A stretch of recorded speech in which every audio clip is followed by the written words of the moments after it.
Microsoft അഷ്യൂറിൻ്റെ മലയാളത്തിലുള്ള ഒരു tutorial സീരീസാണ് നമ്മൾ ചെയ്തുകൊണ്ടിരിക്കുന്നത്. ഇത് ആ സീരീസിലെ 7ാമത്തെ സെഷനാണ്. ഇന്ന് നമ്മൾ നോക്കാൻ പോകുന്നത് അഷ്യൂറിൻ്റെ വിർച്വൽ നെറ്റ്വർക്ക്സിനെ കുറിച്ചാണ്. ആക്ച്വലി നമ്മൾ ഈ ഒരു സെഷൻ 2 പാർട്സായിട്ട് 2 അല്ലെങ്കിൽ 3 പാർട്സായിട്ട് നമുക്കിത് ചെയ്യാനാണ് ഉദ്ദേശിച്ചിരിക്കുന്നത്.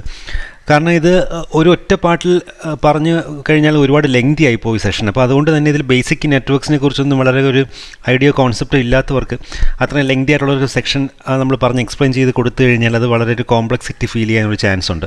അപ്പോൾ നമുക്ക് വളരെ സിമ്പിളായിട്ടുള്ള 2-3 സെഷൻസായിട്ട് ഡിവൈഡ് ചെയ്തിട്ട് ഈ ഒരു ഐഡിയ ഞാൻ നിങ്ങൾക്ക് കൺവേ ചെയ്യാൻ ഞാൻ ട്രൈ ചെയ്യാം മാക്സിമം. അപ്പോൾ നമ്മൾ വിർച്വൽ നെറ്റ്വർക്ക്സിനെ കുറിച്ചിട്ടാണ് നമ്മൾ ഇന്നത്തെ സെഷനിൽ ഉപയോഗിച്ചിട്ട് നമ്മൾ പറയാൻ ഉദ്ദേശിക്കുന്നത്. മൈക്രോസോഫ്റ്റ് അഷ്യൂറിൻ്റെ വിർച്വൽ നെറ്റ്വർക്ക് എന്ന് പറഞ്ഞാൽ എന്താണ് നമുക്ക് ആദ്യം ജസ്റ്റ് ഒന്ന് ഐഡിയ ഒന്ന് നോക്കി മനസ്സിലാക്കാം. ആക്ച്വലി ഇതൊരു ഫണ്ടമെൻ്റൽ ബിൽഡിംഗ് ബ്ലോക്കാണ്.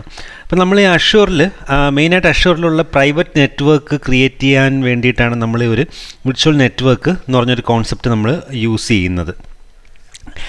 ആക്ച്വലി ഈ പേര് സൂചിപ്പിക്കുന്ന പോലെ തന്നെ ഇത് വിർച്വലായിട്ടുള്ള ഒരു നെറ്റ്വർക്കാണ്. അല്ല നമ്മളിപ്പോൾ ഓൺ പ്രെമിസസിലുള്ള ഫിസിക്കൽ സെർവേഴ്സോ ഫിസിക്കൽ ഡിവൈസസോ തമ്മിൽ നമ്മൾ കണക്ട് ചെയ്തൊരു നെറ്റ്വർക്ക് ഉണ്ടാക്കുന്ന പോലുള്ളൊരു ഫിസിക്കൽ കണക്ഷൻ ഉപയോഗിച്ചുള്ളൊരു നെറ്റ്വർക്ക് അല്ല, മറിച്ച് ഇതൊരു വിർച്വൽ വേൾഡിൽ നമ്മൾ ക്രിയേറ്റ് ചെയ്യുന്ന ഒരു നെറ്റ്വർക്കാണ്. അപ്പോൾ ഈ നെറ്റ്വർക്കാണ് നമ്മൾ അഷ്യൂറിൻ്റെ പ്ലാറ്റ്ഫോമിൽ അഷ്യൂറിനകത്ത് ആ ഒരു പ്ലാറ്റ്ഫോമിൽ ക്രിയേറ്റ് ചെയ്യുന്ന എല്ലാ സർവീസസും അല്ലെങ്കിൽ നമുക്ക് റിസോഴ്സസ് എന്ന് പറയാം, എല്ലാ റിസോഴ്സസും തമ്മിൽ കമ്മ്യൂണിക്കേറ്റ് ചെയ്യുന്നതിന് വേണ്ടിയിട്ട് നമ്മൾ യൂസ് ചെയ്യുന്നത്. മെയിനായിട്ട് നമുക്ക് പ്രൈവറ്റ് നെറ്റ്വർക്ക് ക്രിയേറ്റ് ചെയ്യുന്നതിന് നമ്മൾ യൂസ് ചെയ്യുന്ന ഫണ്ടമെൻ്റൽ ബിൽഡിംഗ് ബ്ലോക്കാണ് ഈ പറഞ്ഞ വിർച്വൽ നെറ്റ്വർക്ക് എന്ന് പറയുന്നത്. അപ്പോൾ നമുക്ക് ഈ കുറച്ച് തിയറി പോയിൻറ്റ്സ് എന്തൊക്കെയാണ് നോക്കിയിട്ട് നമുക്ക് അതിൻ്റെ കുറച്ച് പ്രാക്ടിക്കൽ സൈഡ് നോക്കി മനസ്സിലാക്കാം. അപ്പോൾ ഞാൻ പറഞ്ഞതുപോലെ ഓൺ പ്രെമിസസിലുള്ള നെറ്റ്വർക്ക്സുമായിട്ട് വളരെയധികം സിമിലറാണ്. ഒരു പ്രത്യേകിച്ച് അങ്ങനെ അതിൽ നിന്ന് വ്യത്യാസമായിട്ടുള്ള കുറച്ച് നമുക്ക് കിട്ടുന്ന കുറച്ച് അഡീഷണൽ ബെനിഫിറ്റ്സ് ആണ് ഇതിൽ. അതായത് നമുക്ക് കുറച്ച് സ്കെയിലബിലിറ്റി കിട്ടും. അത് ഓഫ് കോഴ്സ് ഒരു ക്ലൗഡ് പ്ലാറ്റ്ഫോം ആയതുകൊണ്ട് അതിൻ്റേതായിട്ടുള്ള അഡ്വാൻറ്റേജസ് എല്ലാം തന്നെ നമുക്ക് ഈ ഒരു വിർച്വൽ നെറ്റ്വർക്ക് എന്ന് പറഞ്ഞ കോൺസെപ്റ്റിലും വരും ഓട്ടോമാറ്റിക്കായിട്ട്. ഇപ്പോൾ സ്കെയിലബിലിറ്റി, അവൈലബിലിറ്റി, പിന്നെ ഐസൊലേഷൻ, സെക്യൂരിറ്റി, അപ്പോൾ ഈ പറഞ്ഞ സംഭവങ്ങളെല്ലാം നമുക്ക് ഈ ഒരു ഓൺ പ്രെമിസസുമായിട്ട് കമ്പയർ ചെയ്യുമ്പോൾ നമുക്ക് ഈ ഒരു അഷ്യൂറിൻ്റെ വിർച്വൽ നെറ്റ്വർക്കിൽ നമുക്ക് എക്സ്ട്രാ ആയിട്ട് കിട്ടുന്ന ഫീച്ചേഴ്സാണ് ഇതെല്ലാം തന്നെ. അപ്പോൾ ആക്ച്വലി ഇത് നമ്മൾ യൂസ് ചെയ്യുന്നത് ഞാൻ മുമ്പ് സൂചിപ്പിച്ചതുപോലെ അഷ്യൂറിൻ്റെ റിസോഴ്സസ് എല്ലാം സെക്യൂർലി തമ്മിൽ നമുക്ക് അങ്ങോട്ടും ഇങ്ങോട്ടും എല്ലാം കമ്മ്യൂണിക്കേറ്റ് ചെയ്യുന്നതിന് വേണ്ടിയിട്ടാണ്. അപ്പോൾ എന്ന് പറഞ്ഞു കഴിഞ്ഞാൽ ഫോർ എക്സാമ്പിൾ ഇപ്പോൾ നമ്മളിപ്പോൾ ക്രിയേറ്റ് ചെയ്യുന്ന നമ്മളിപ്പം വിർച്വൽ മെഷീൻസൊക്കെ നമ്മൾ ക്രിയേറ്റ് ചെയ്യുന്നത് എങ്ങനെയാണെന്ന് നോക്കി. ഇപ്പോൾ വിൻഡോസ് ആയിരുന്നാലും ലിനക്സ് ആയിരുന്നാലും അപ്പോൾ വിർച്വൽ മെഷീൻസും അതുപോലുള്ള മറ്റു അനേകം സർവീസസ് ഉണ്ട് ഈ അഷ്യൂറിൻ്റെ പ്ലാറ്റ്ഫോമിൽ, ക്ലൗഡ് പ്ലാറ്റ്ഫോമിൽ. അപ്പോൾ അങ്ങനെയുള്ള എല്ലാ റിസോഴ്സസിനും തമ്മിൽ അങ്ങോട്ടും ഇങ്ങോട്ടും എല്ലാം കമ്മ്യൂണിക്കേറ്റ് ചെയ്യുന്നതിന്, അതും സെക്യൂർലി കമ്മ്യൂണിക്കേറ്റ് ചെയ്യുന്നതിന്, സെക്യൂർ ആക്കാനൊക്കെ ഉള്ള മെത്തേഡ്സ് എല്ലാം ഉണ്ട്. നമുക്കത് ഇനി വരുന്ന ഓരോ സെഷൻസിൽ നോക്കാം എങ്ങനെയൊക്കെയാണ്, എന്തൊക്കെ യൂസ് ചെയ്തിട്ടാണ് സെക്യൂർ ആക്കുന്നത് എന്നുള്ള കാര്യങ്ങളല്ല. അപ്പോൾ അങ്ങനെ സെക്യൂർലി കമ്മ്യൂണിക്കേറ്റ് ചെയ്യുന്നത് നമ്മൾ ഈ പറഞ്ഞ വിർച്വൽ നെറ്റ്വർക്ക് നമുക്ക് ആവശ്യമുള്ള രീതിയിൽ പ്ലാൻ ചെയ്ത് ഡിസൈൻ ചെയ്തിട്ട് ഇംപ്ലിമെൻറ്റ് ചെയ്തിട്ടൊക്കെയാണ് നമ്മൾ അങ്ങനെ തമ്മിൽ കമ്മ്യൂണിക്കേറ്റ് ചെയ്യിപ്പിക്കുന്നത്. പിന്നെ അതുപോലെ അഷ്യൂറിൻ്റെ റിസോഴ്സസിന് പുറത്ത് ഇൻ്റർനെറ്റുമായിട്ട് കമ്മ്യൂണിക്കേറ്റ് ചെയ്യുന്നതിനും, അതുപോലെ അഷ്യൂർ ക്ലൗഡ് പ്ലാറ്റ്ഫോമിൽ നിന്നുകൊണ്ട് നമ്മുടെ ഓൺ പ്രെമിസിലുള്ള ഫിസിക്കൽ സെർവേഴ്സോ അല്ലെങ്കിൽ മറ്റ് റിസോഴ്സസോ ഏതായിരുന്നാലും ഒരു IP അഡ്രസ്സോ ഒരു പ്രോട്ടോക്കോളോ ഇംപ്ലിമെൻറ്റ് ചെയ്യാൻ പറ്റിയ ഏതൊരു സാധനത്തിലോട്ടും നമുക്ക് കമ്മ്യൂണിക്കേറ്റ് ചെയ്യിക്കുന്നതിനും, അതുപോലെ നമ്മുടെ ട്രാഫിക് നമുക്ക് ആവശ്യമുള്ള പോലെ ഫിൽട്ടർ ചെയ്യുന്നതിനും റൂട്ട് ചെയ്യുന്നതിനും എല്ലാം നമ്മൾ യൂസ് ചെയ്യുന്നത് വിർച്വൽ നെറ്റ്വർക്കാണ്. അപ്പോൾ ചുരുക്കി പറഞ്ഞു കഴിഞ്ഞാൽ ഈ ഒരു വിർച്വൽ നെറ്റ്വർക്ക് നമ്മൾ അഷ്യൂറിലെ ഏതൊരു റിസോഴ്സ് നമ്മൾ ക്രിയേറ്റ് ചെയ്താലും അത് ഈ ഒരു വിർച്വൽ നെറ്റ്വർക്കിനകത്തായിരിക്കും നമ്മൾ ക്രിയേറ്റ് ചെയ്യുന്നത്. അപ്പോൾ നമുക്കത് നോക്കാം. നമുക്ക് അതിൻ്റെ ഒരു എക്സാമ്പിൾ നമുക്കൊരു സ്ലൈഡ് വെച്ചിട്ട് നോക്കാം. നമുക്ക് ആക്ച്വലി ഇംപ്ലിമെൻറ്റ് ചെയ്യുമ്പോൾ എങ്ങനെയാണ് അത് ക്രിയേറ്റ് ആയി വരുന്നതെന്നൊക്കെ നോക്കി മനസ്സിലാക്കാം ഈ ഒരു സെഷനിൽ. പിന്നീട് ഇതിൻ്റെ ചാർജ് ഫീസ്, അതായത് കോസ്റ്റിംഗ് പറഞ്ഞു കഴിഞ്ഞാൽ ആക്ച്വലി ഇത് ഫ്രീ ആണ്. അപ്പോൾ ഏതൊരു സബ്സ്ക്രിപ്ഷൻ മോഡലായിരുന്നാലും നമ്മളിപ്പോൾ ക്രിയേറ്റ് ചെയ്ത ഫ്രീ സർവീസ് ഫ്രീ അക്കൗണ്ടിലായിരുന്നാലും അതുപോലെ മറ്റേതൊരു പെയ്ഡ് ടൈപ്പ് ഓഫ് സബ്സ്ക്രിപ്ഷൻ മോഡലിലായിരുന്നാലും ആക്ച്വലി ഇത് 50 വിർച്വൽ നെറ്റ്വർക്ക്സ് വരെ നമുക്ക് ഫ്രീ ആണ് ഒരു അക്കൗണ്ടിൽ. നമ്മുടെ ഒരു യൂഷ്വൽ കേസസിൽ ഒരിക്കലും ഒരു 50 വിർച്വൽ നെറ്റ്വർക്ക്സിന് പുറത്ത് ക്രിയേറ്റ് ചെയ്യേണ്ട ഒരു കേസ് വരാറില്ല സാധാരണ. അപ്പോൾ ആക്ച്വലി ഇത് ഫ്രീ ആയിട്ട് തന്നെ നമുക്ക് കൺസിഡർ ചെയ്യാം, ഫ്രീ ഓഫ് ചാർജാണ്. ഞാൻ ആക്ച്വലി ഈ കോസ്റ്റിങ്ങിൻ്റെ ഇതിൻ്റെ ഒരു ഡോക്യുമെൻറ്റേഷൻ പേജിൻ്റെ ഡിസ്ക്രിപ്ഷൻ അതിൻ്റെ ഒരു ലിങ്ക് ഞാൻ ഡിസ്ക്രിപ്ഷനിൽ പ്രൊവൈഡ് ചെയ്യാം. അപ്പോൾ നമുക്ക് കൂടുതലായിട്ട് നിങ്ങൾക്ക് ഇതിൻ്റെ ഡോക്യുമെൻറ്റേഷൻ വായിച്ച് നോക്കി മനസ്സിലാക്കാം ഇതിൻ്റെ കോസ്റ്റും കാര്യങ്ങളൊക്കെ എങ്ങനെയാണ് വരുന്നതെന്നുള്ളത് ഈ 50 നെറ്റ്വർക്ക്സ് കഴിഞ്ഞ് കഴിഞ്ഞാൽ. ഓക്കെ, അപ്പോൾ നമുക്ക് നമ്മുടെ ആക്ച്വൽ അഷ്യൂർ പ്ലാറ്റ്ഫോമിൽ ഒരു വിർച്വൽ മെഷീൻ ക്രിയേറ്റ് ആയി കഴിയുമ്പോൾ അതിൻ്റെ കൂടെ ഓട്ടോമാറ്റിക്കായിട്ട് ഉണ്ടായി വരുന്നതാണ് ഈ പറഞ്ഞ വിർച്വൽ നെറ്റ്വർക്കും. അങ്ങനെയാണ് നമ്മളിപ്പം കണ്ടത്. അപ്പോൾ നമുക്കതെങ്ങനെയാണെന്നൊന്ന് നോക്കി മനസ്സിലാക്കാം അഷ്യൂറിൻ്റെ ഈ ഒരു വിർച്വൽ മെഷീൻ എടുത്തിട്ട്. അപ്പോൾ അഷ്യൂറിൻ്റെ ഫ്രീ അക്കൗണ്ടിലോട്ട് ലോഗിൻ ചെയ്യുക. ലോഗിൻ ചെയ്ത് ഞാനിപ്പോൾ ഫോർ എക്സാമ്പിളിന് വേണ്ടിയിട്ട് ഒരു വിൻഡോസിൻ്റെ വിർച്വൽ മെഷീൻ ഇവിടെ ഡിപ്ലോയ് ചെയ്തിട്ടുണ്ട്.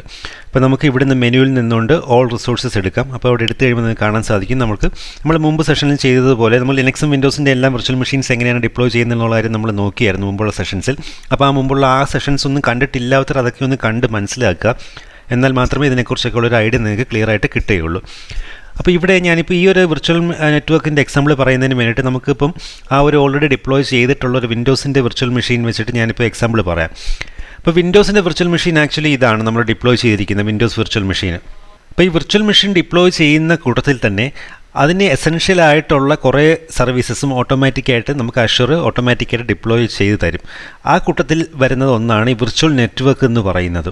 അപ്പോൾ ഇത് ബേസിക്കലി ഒരു ബിൽഡിംഗ് ബ്ലോക്കാണ്. അപ്പോൾ വിർച്വൽ നെറ്റ്വർക്ക് ഇല്ലാതെ നമുക്കൊരു വിർച്വൽ മെഷീന് ഡിപ്ലോയ് ചെയ്യാൻ സാധിക്കില്ല. അപ്പോൾ അതുകൊണ്ട് നമ്മളിപ്പം വിർച്വൽ മെഷീനാണ് നമ്മൾ ആദ്യമേ ക്രിയേറ്റ് ചെയ്യാൻ പറഞ്ഞാലും ഓട്ടോമാറ്റിക്കായിട്ട് അഷ്യൂർ നമുക്ക് വിർച്വൽ നെറ്റ്വർക്കും ആ കൂട്ടത്തിൽ ഡിപ്ലോയ് ചെയ്ത് തരും.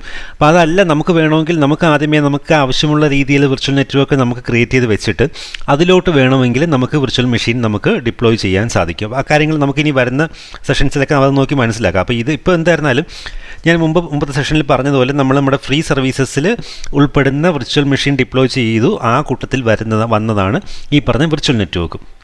അപ്പോൾ നമുക്ക് ഈ പറഞ്ഞ വിർച്വൽ നെറ്റ്വർക്ക് ഒന്ന് ഓപ്പൺ ചെയ്യാം. ആ ലിങ്കിൽ ക്ലിക്ക് ചെയ്തിട്ട് ഇതൊന്ന് ഓപ്പൺ ചെയ്ത് അതിനകത്തുള്ള കുറച്ച് എസെൻഷ്യൽ ഡീറ്റെയിൽസ് നമുക്ക് ഒന്ന് നോക്കി മനസ്സിലാക്കാം.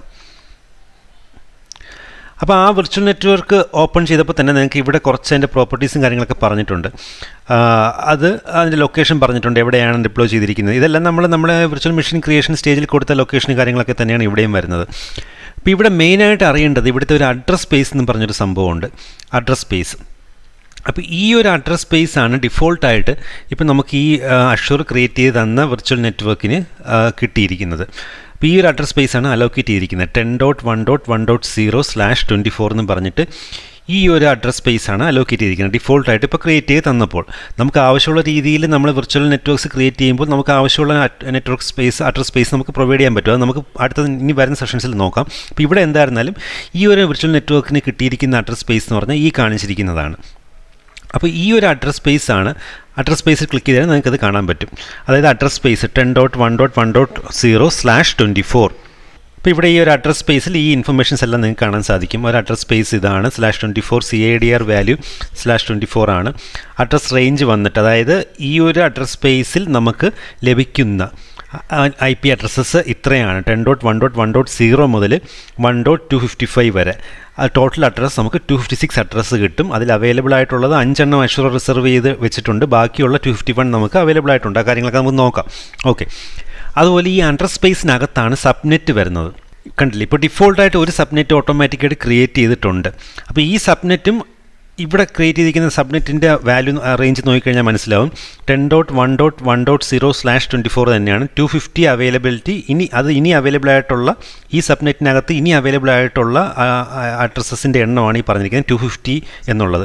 ആക്ച്വലി 256 ടോട്ടൽ കൗണ്ട് ഉണ്ടായിരുന്നു. നമ്മൾ അഡ്രസ് സ്പേസ് നോക്കിയപ്പോൾ കണ്ടില്ലേ 256 ടോട്ടൽ കൗണ്ട് ഉണ്ടായിരുന്നു. അതിനകത്ത് സബ്നെറ്റും ആക്ച്വലി ആ ടോട്ടൽ ഫുള്ളായിട്ടുള്ള ഒരു അഡ്രസ് സ്പേസ് എടുത്ത് തന്നെയാണ് ഈ ഒരു ആദ്യത്തെ ഡിഫോൾട്ട് സബ്നെറ്റും ക്രിയേറ്റ് ചെയ്തിരിക്കുന്നത്. അല്ലാതെ ചെറുതാക്കിയിട്ടൊന്നുമില്ല. അപ്പോൾ ഈ ടോട്ടൽ അഡ്രസ് സ്പേസിൻ്റെ സെയിം റേഞ്ച് തന്നെയാണ് ഇതിന് യൂസ് ചെയ്തിരിക്കുന്നത് ഈ സബ്നെറ്റിന്. അപ്പോൾ അതായത് 256 ടോട്ടൽ അഡ്രസ്സസ് കിട്ടും നമുക്ക്. അതിൽ ഇപ്പോൾ ഇനി അവൈലബിൾ ആയിട്ടുള്ള 250 ആണ്. അതായത് നമ്മൾ നേരത്തെ അഡ്രസ് സ്പേസ് ഇവിടെ നമ്മൾ 256 ടോട്ടൽ കൗണ്ട് കണ്ടായിരുന്നു. സബ്നെറ്റ് വന്നപ്പോഴത്തേക്കും അത് 250 ആയി. കാരണം 5 അഡ്രസ്സസ് അഷ്യൂർ റിസർവ് ചെയ്ത് വെച്ചിട്ടുണ്ട് അതിൻ്റേതായിട്ടുള്ള യൂസിന് വേണ്ടിയിട്ട്. പിന്നീട് ഒന്ന് നമുക്കിപ്പോൾ ഓൾറെഡി ഡിപ്ലോയ് ചെയ്ത് നമ്മുടെ വിൻഡോസ് വിർച്വൽ മെഷീൻ അലോക്കേറ്റ് ചെയ്തിട്ടുണ്ട് പ്രൈവറ്റ് അഡ്രസ്സായിട്ട്. ബാക്കിയുള്ള 250 എന്നുള്ളൊരു എണ്ണമാണ് ഇവിടെ കാണിക്കുന്നത്. എന്തായാലും ഇതാണ് ബേസിക് ആയിട്ടുള്ള തിങ്കിങ്. നമുക്ക് അഡ്രസ് സ്പേസും അതിനകത്ത് സബ്നെറ്റും ഈ രണ്ട് കാര്യങ്ങളാണ് നമുക്കിവിടെ മെയിനായിട്ട് മനസ്സിലാക്കേണ്ടത്. അപ്പോൾ നമുക്ക് ഇനി നമ്മുടെ സ്ലൈഡിലോട്ട് തിരിച്ചു പോയിട്ട് കുറച്ച് കാര്യങ്ങളും കൂടെ നോക്കിയൊന്ന് മനസ്സിലാക്കാം. അപ്പോൾ നമുക്ക് ആ ഒരു എക്സാമ്പിൾ വെച്ചിട്ട് നമുക്ക് ഇവിടെ നിന്ന് നോക്കാം കാര്യങ്ങൾ എങ്ങനെയൊക്കെയാണ് അലോക്കേറ്റ് ചെയ്തിരിക്കുന്നത് എന്നുള്ളത്. അതായത് നമ്മൾ കണ്ടതുപോലെ ആ ഒരു അഡ്രസ് സ്പേസ് ഇപ്പോൾ ഡിഫോൾട്ടായിട്ട് നമുക്ക് നമ്മുടെ വിർച്വൽ മെഷീൻ്റെ കൂടെ ക്രിയേറ്റ് ചെയ്ത് വന്ന വിർച്വൽ നെറ്റ്വർക്കിൻ്റെ അഡ്രസ് സ്പേസ് ആണ് നമ്മൾ കണ്ടതുപോലെ 10.1.1.0/24. അപ്പോൾ അതിൻ്റെ റേഞ്ച് വന്നിട്ട് 10.1.1.0 മുതൽ 255 വരെ വരും. അതിൻ്റെ ടോട്ടൽ അഡ്രസ്സിൻ്റെ കൗണ്ട് നോക്കുകയാണെങ്കിൽ 256 വരും. അതിൽ യൂസബിൾ ആയിട്ടുള്ളത് 5 അഷ്യൂർ റിസർവ്ഡ് അഡ്രസ്സസും പോയി കഴിഞ്ഞാൽ ബാക്കി 251 IP അഡ്രസ്സസ് നമുക്ക് ഈ ഒരു ടോട്ടൽ അഡ്രസ് സ്പേസിൽ നമുക്ക് യൂസബിൾ ആയിട്ടുണ്ട്. ഈ ഒരു ഐ പി അഡ്രസ്സിൻ്റെ ഡീറ്റെയിൽസും അതിൻ്റെ സബ്നെറ്റിങ്ങും ഈ കാര്യങ്ങളെക്കുറിച്ചുള്ള എല്ലാ ഡീറ്റെയിൽസ് എല്ലാം ഞാൻ AWSൻ്റെ സെഷൻ ചെയ്തപ്പോൾ അതിലൊരു സെഷനിൽ ചെയ്തിട്ടുണ്ടായിരുന്നു. അപ്പോൾ അതിൻ്റെ ലിങ്ക് ഞാൻ നിങ്ങൾക്ക് ഈ ഒരു വീഡിയോ ഡിസ്ക്രിപ്ഷനിൽ തരാം. അപ്പോൾ അതിൽ നോക്കിക്കഴിഞ്ഞാൽ നിങ്ങൾക്ക് ഡീറ്റെയിൽ ആയിട്ട് കുറച്ച് എക്സ്പ്ലെയിൻ ചെയ്ത് പറഞ്ഞിട്ടുണ്ട്. അപ്പോൾ അത് കണ്ടു കഴിഞ്ഞാൽ നമുക്ക് ഈ സബ്നെറ്റിങ്ങിൻ്റെ കാര്യങ്ങളെക്കുറിച്ച് നിങ്ങൾക്ക് ഒരു ഐഡിയ കിട്ടും. അപ്പം കുറച്ചൊന്ന് റിഫ്രഷ് ചെയ്യാൻ നല്ലതാണ് ആ ഒരു ടോപ്പിക്ക്. അപ്പോൾ ഞാനത് ഈ ഡിസ്ക്രിപ്ഷനിൽ തന്നേക്കും ഞാൻ ആ ഒരു ലിങ്ക്. ഓക്കെ, അപ്പോൾ നമുക്ക് നെക്സ്റ്റ് നോക്കുകയാണെങ്കിൽ അപ്പോൾ ഈ ഒരു അഡ്രസ് സ്പേസ് വെച്ചിട്ടാണ് ഈ ഒരു വിർച്വൽ നെറ്റ്വർക്ക് ഡിഫോൾട്ടായിട്ട് ക്രിയേറ്റ് ആയി വന്നിരിക്കുന്നത്. ഇപ്പോൾ ഈ ഡാഷ് ഇട്ടിരിക്കുന്ന ലൈൻസ്, ഈ ഒരു റെക്റ്റാങ്കിൾ, ഇത് നിങ്ങൾക്ക് ഒരു വിർച്വൽ നെറ്റ്വർക്ക് ഡിഫോൾട്ട് നമ്മൾ കണ്ട വിർച്വൽ നെറ്റ്വർക്ക് ആ ഒരു സ്പേസ് ആയിട്ട് നിങ്ങൾക്ക് കൺസിഡർ ചെയ്യുക ഒരു കണ്ടെയ്നറായിട്ട്. അപ്പോൾ അടുത്തത് അതിനകത്ത് ഒരു സബ്നെറ്റ്, അതായത് ഈ പുറത്ത് കണ്ടിരിക്കുന്ന ഈ blue dotted line, outer line, rectangle ലൈനാണ് നമുക്കുള്ള വിർച്വൽ നെറ്റ്വർക്ക്. അതിന് അഡ്രസ് റേഞ്ചാണ് ഈ നേരത്തെ പറഞ്ഞ 10.1.1.0/24 എന്ന് പറഞ്ഞ അഡ്രസ് സ്പേസാണ്. ആ ഒരു റേഞ്ചാണ് അത്. അതിൽ നമുക്ക് മൊത്തം 251 അഡ്രസ്സസ് നമുക്ക് അവൈലബിൾ ആയിട്ടുണ്ട് ഈ /24 CIDR വാല്യൂ വെച്ചിട്ട് നമ്മൾ എടുത്തപ്പോൾ. അതിനകത്തുള്ള ഒരു സബ്നെറ്റ്, ഡിഫോൾട്ട് സബ്നെറ്റ് ക്രിയേറ്റ് ആയി വന്നിരിക്കുന്നതാണ് ഈ ഒരു ഓറഞ്ച് ഡോട്ടഡ് ഇട്ടിരിക്കുന്ന ചെറിയ റെക്റ്റാങ്കിൾ നിങ്ങൾക്ക് കാണാൻ സാധിക്കുന്ന ആ ഒരു കോൺസെപ്റ്റിൽ നിങ്ങൾ മനസ്സിലാക്കുക. അപ്പോൾ ആ ഡിഫോൾട്ട് സബ്നെറ്റും നമുക്ക് ഈ ഒരു എക്സാമ്പിൾ കേസിലാണ് പറഞ്ഞിരിക്കുന്നത്. നമ്മളിപ്പോൾ ഒരു വിർച്വൽ മെഷീൻ ഡിപ്ലോയ് ചെയ്തപ്പോൾ ഓട്ടോമാറ്റിക്കായിട്ട് അഷ്യൂർ ക്രിയേറ്റ് ചെയ്ത് തന്ന അതേ എക്സാമ്പിൾ വെച്ചിട്ടാണ് ഞാനിപ്പോൾ ഇവിടെ പറയുന്നത്. ആ ഒരു ഡിഫോൾട്ട് സബ്നെറ്റ് നമുക്ക് ആ ഒരു അഡ്രസ് സ്പേസിൻ്റെ ഫുൾ റേഞ്ച് ഇട്ടാണ് ക്രിയേറ്റ് ചെയ്തിരിക്കുന്നത്. എന്നിട്ട് നമ്മൾ അതിനകത്തൊരു വിർച്വൽ മെഷീൻ ഡിപ്ലോയ് ചെയ്തപ്പോൾ അതിന് കിട്ടിയ IP അഡ്രസ്സ് ഈ പറഞ്ഞ ഡിഫോൾട്ട് സബ്നെറ്റിൽ നിന്നുള്ള ഒരു IP അഡ്രസ്സാണ്. 10.1.1.4 എന്ന് പറഞ്ഞ് ഈ ഒരു സബ്നെറ്റിൻ്റെ അകത്തു നിന്നുള്ള ഒരു IP അഡ്രസ്സാണ് നമുക്കിതിന് അലോക്കേറ്റായി തന്നിരിക്കുന്നത്. അപ്പോൾ ഇത്രയും കാര്യങ്ങളാണ് നമുക്ക് ആക്ച്വലി നമ്മളിപ്പോൾ ഒരു ഡിഫോൾട്ടായിട്ടുള്ള ഒരു വിർച്വൽ മെഷീൻ ഡിപ്ലോയ് ചെയ്തപ്പോൾ ഡിഫോൾട്ടായിട്ട് നമുക്ക് ക്രിയേറ്റ് ചെയ്ത് തന്നിരിക്കുന്ന അഡ്രസ് സ്പേസും അതിനകത്ത് ക്രിയേറ്റായി വന്ന ഡിഫോൾട്ട് സബ്നെറ്റിൻ്റെയും പ്രോപ്പർട്ടീസും ഡീറ്റെയിൽസുമാണ് ഞാനിപ്പോൾ നിങ്ങൾക്ക് ഈ പറഞ്ഞ് മനസ്സിലാക്കിയത്. അപ്പോൾ നമുക്ക് ഇതിൻ്റെ ഒരു പ്രോപ്പർ അണ്ടർസ്റ്റാൻഡിങ് കിട്ടണമെങ്കിൽ നിങ്ങൾക്ക് ഒരു IP അഡ്രസ്സ് എങ്ങനെയാണ്, അതിൻ്റെ എന്തൊക്കെ ക്ലാസ്സസ് ഉണ്ട്, നമുക്ക് ഏതൊക്കെ റേഞ്ചാണ് വരുന്നത് ഓരോ ക്ലാസ്സിനും, അതുപോലെ IP അഡ്രസ്സ് നമുക്ക് എങ്ങനെ സബ്നെറ്റ് ചെയ്ത് ഒരു ക്ലാസ്സിന് നമുക്ക് വീണ്ടും സബ്നെറ്റ് ചെയ്ത് വീണ്ടും എങ്ങനെ ഡിവൈഡ് ചെയ്ത് ചെറിയ ചെറിയ സബ്നെറ്റ്സ് ഉണ്ടാക്കാം. അപ്പോൾ ഈ കാര്യങ്ങളെക്കുറിച്ചൊക്കെ നിങ്ങൾക്കൊരു കറക്റ്റ് ഒരു ഐഡിയ കിട്ടിയാൽ മാത്രമേ നമുക്ക് ഈ പറഞ്ഞ വിർച്വൽ നെറ്റ്വർക്ക്സിനെ കുറിച്ച് നമുക്ക് കൂടുതൽ അങ്ങോട്ട് ഇനി നെക്സ്റ്റ് സെഷൻ മുതൽ നിങ്ങൾക്ക് മനസ്സിലാവുള്ളൂ. അപ്പോൾ നെക്സ്റ്റ് സെഷനിൽ ഇപ്പോൾ നമ്മൾ നോക്കിയത് ഈ ഒരു ഒറ്റ അഡ്രസ് സ്പേസ് ഉണ്ട്, അതിനകത്ത് ഒറ്റ സബ്നെറ്റ് ഉണ്ട്. അപ്പോൾ ഈ ഒരു എക്സാമ്പിൾ കേസാണ് നമ്മളിപ്പോൾ നോക്കി മനസ്സിലാക്കിയത്. അപ്പോൾ ഇനി അടുത്ത സെഷനിൽ നമുക്കൊരു എക്സാമ്പിൾ ചെയ്ത് നോക്കാം. അതിൽ നമുക്ക് ഈ ഒരു അഡ്രസ് സ്പേസിനകത്ത് ഒന്നിൽ കൂടുതൽ സബ്നെറ്റ്സ് എങ്ങനെ ക്രിയേറ്റ് ചെയ്യും എന്നുള്ള കാര്യങ്ങൾ നോക്കാം.